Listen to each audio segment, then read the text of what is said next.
Hello students, आज हम class +2 CBSE PSCB का बायोलॉजी का चैप्टर 1 रिप्रोडक्शन इन ऑर्गेनिज्म का लेक्चर नंबर 3 करेंगे।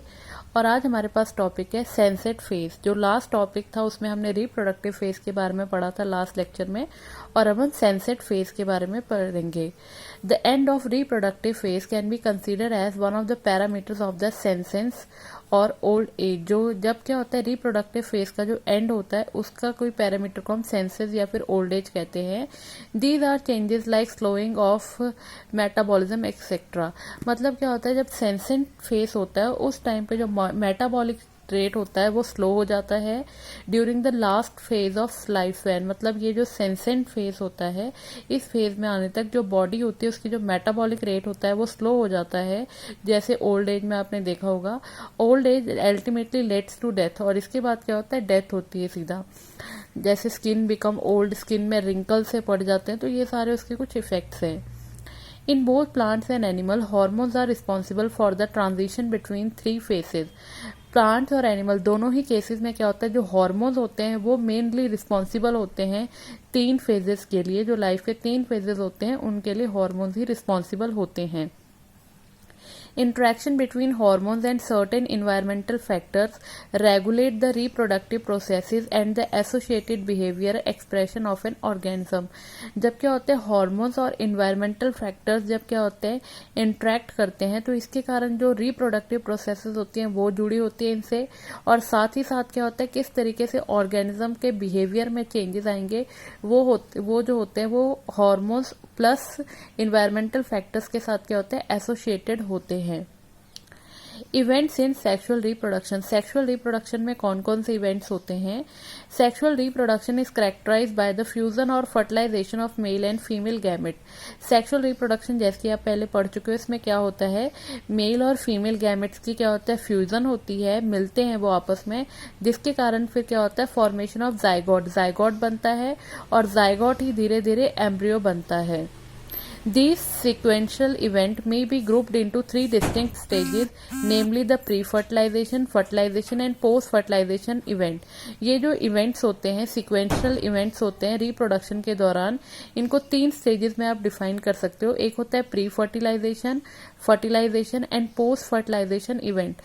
ये क्या होता है sexual reproduction में 3 तरह के events देखने को मिलते हैं, pre-fertilization, fertilization and post-fertilization। अब हम पढ़ेंगे प्री फर्टिलाइजेशन।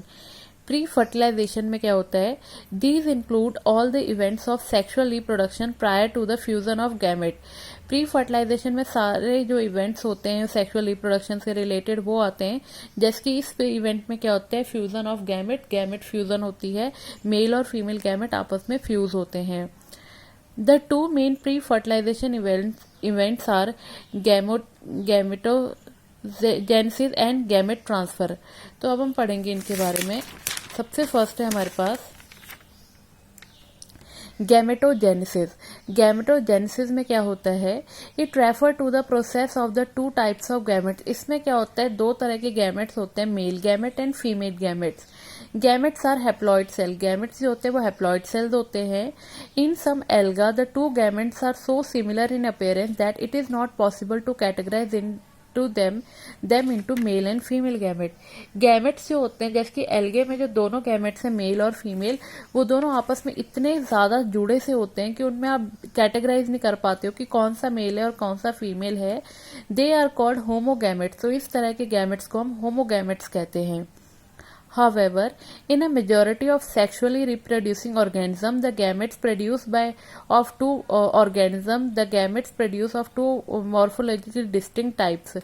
मतलब क्या होता है कुछ जैसे majority of sexually reproducing organism में जो उनके gametes होते हैं वो morphologically distinct होते हैं, मतलब मेल और फीमेल गैमेट अलग अलग तरह के होते हैं।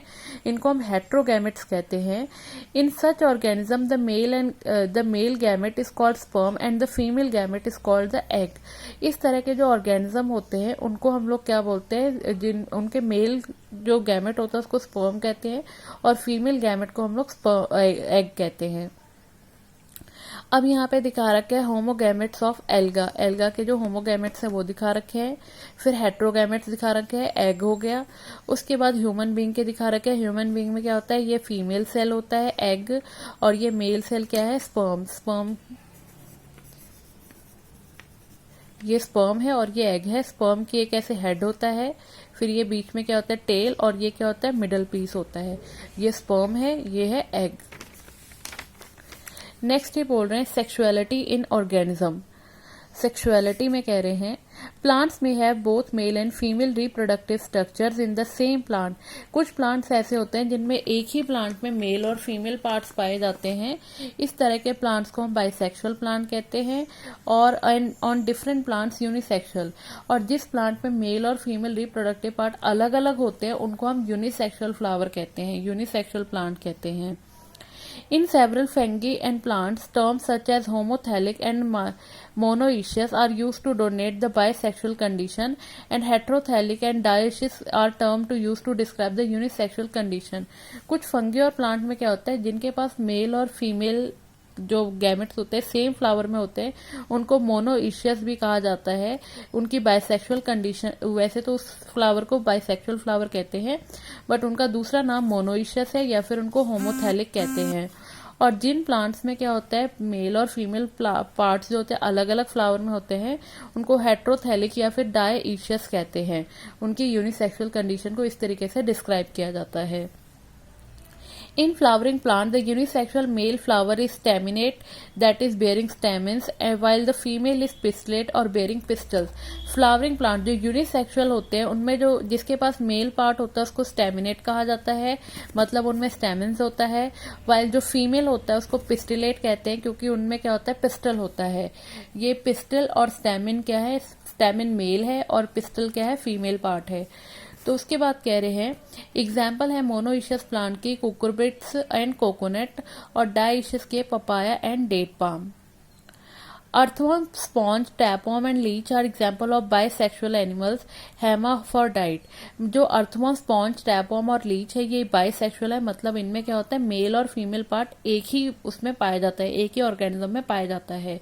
अर्थवर्म में मेल और फीमेल दोनों ही तरह के गैमेट्स पाए जाते हैं। कॉकरोच क्या है, एक यूनिसेक्सुअल स्पीसीज है। Cell division during gamete formation, जब सेक्सुअलिटी होती है उस टाइम पे सेल डिवीजन, जब गैमेट बनता है गैमेट फॉर्मेशन के टाइम पे सेल डिवीजन होती है। Gametes in all heterogametic species are of two type, namely male and female gamete. Heterogametic जो स्पीसीज होती हैं उनमें दो तरह के गैमेट्स पाए जाते हैं, एक मेल और फीमेल गैमेट्स, और वो जो गैमेट्स पाए जाते हैं वो हैप्लॉइड होते हैं। Through the parent plant body from which they arise में बी आइदर हैप्लॉइड और डिप्लॉइड। और जिस प्लांट बॉडी से वो लोग अराइज होते हैं वो प्लांट बॉडी हैप्लॉइड भी हो सकती है, डिप्लॉइड भी हो सकती है। Haploid parent produces gametes by mitotic. Haploid parent जो होता है वो गैमेट प्रोड्यूस करता है माइटोटिक डिवीजन से, जैसे कि आपने मोनेरा, फंगी और एल्गे के और ब्रायोफाइट्स के केस में देखा होगा। और pteridophyte, gymnosperms, angiosperms and most of animal including human being, the parental body is the specialised cell called meiocytes undergoes meiosis. Pteridophytes हो गए, गैम्नोस्पर्म्स हो गए, एंजियोस्पर्म्स हो गए, और मोस्टली एनिमल इवन की ह्यूमन बीइंग में जो होती है पेरेंटल बॉडी जो होती है उनमें स्पेशल तरह के सेल्स होते हैं, और उन सेल्स में मायोसिस होती है। मायोसिस मतलब क्या होता है, सेल क्या होता है, एक सेल डिवाइड होता है दो हिस्सों में, दो फिर आगे चार सेट में डिवाइड होता है, और हर एक के पास क्या होता है थोड़ा थोड़ा जो जेनेटिक मटेरियल होता है वो सेम होता है। At the end of meiosis only one set of chromosome gets incorporated into each. जब मायोसिस खत्म होती है तो एक सेट जो होता है क्रोमोसोम्स का वो दोनों सेल में चला जाता है। जैसे एक सेल डिवाइड होगा दो हिस्सों में तो दोनों के पास ही क्या होगा, वन सेट ऑफ क्रोमोसोम होता है। अब यहाँ पे कुछ ऑर्गेनिज्म दे रखे हैं, उनमें कितने नंबर ऑफ क्रोमोसोम्स पाए जाते हैं 2n, और number of chromosome in gamete उसके बारे में बता रखा है। ह्यूमन बीइंग्स कितने, ह्यूमन बीइंग में होते हैं 46 क्रोमोसोम, 46 होते हैं वैसे टोटल, 23n मतलब एक 23 पेयर्स होते हैं टोटल। हाउस फ्लाई में 12 क्रोमोसोम होते हैं वैसे 6 पेयर्स होते हैं। रैट में 42, 21, अगर हम n के बेस पे देखें तो 21। डॉग में 78, 39, कैट में 38, 19, फ्रूट फ्लाई में 8, और यहाँ क्रोमोसोम नंबर इन गैमेट कितना होगा 4। और फर्न में कितने होते हैं 1260 और नंबर इन गैमेट 630। एप्पल में 34, वहां पे कितने हो जाएंगे 17। राइस में 24, क्रोमोसोम नंबर इन गैमेट 12। मेज में कितने होते हैं 20, वहां पे 10। पोटैटो में 48, 24। बटरफ्लाई में 380, 190।